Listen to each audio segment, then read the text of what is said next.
اللہ فرماتے ہیں انا خلقنا الانسان من نطفۃ امشاج، we created the man from mixed sperm drops.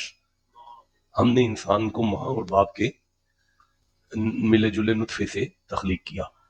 نبتلی ہی، اس کا ایک مقصد ہے انسان کا کہ آزمائش ہے، اس کی زندگی امتحان ہے.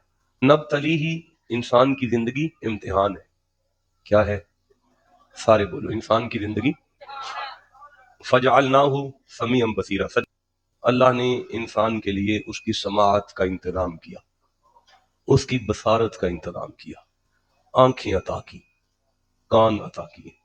انا ہدیناہ السبیلا، صراط مستقیم پر نہیں آ سکتا تھا انسان، اس لیے خدا نے قرآن نازل کیا، مصطفیٰ کو بھیجا، انبیاء کو بھیجا، اصحاب رسول کو بھیجا، اولیاء کو بھیجا. آپ سن رہے ہیں قرآن؟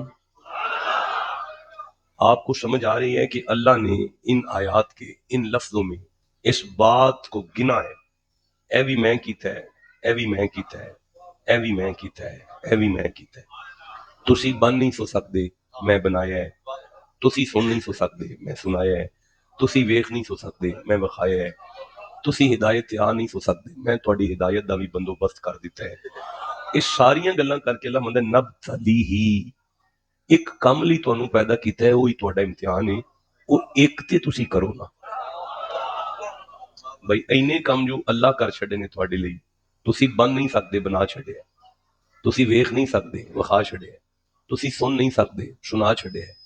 تسی ہدایت تے نہیں سوا سکتے، تہاڈی ہدایت دا بندوبست بھی کر چھڑے ہے. ہن ایک کم لی تانوں پیدا کیتا ہے، وہ تسی کر چھڑو. یا اللہ وہ کیڑا کم ہے؟ اللہ فرمایا اما شاکرا، میری مرضی یہ ہے کہ تسی اپنی شکلاں ویخ کے میرا شکر کر لیا جائے. پتہ چلا ہم پیدا اسی لیے ہوئے ہیں کہ ہر حال میں اس کا شکر کریں.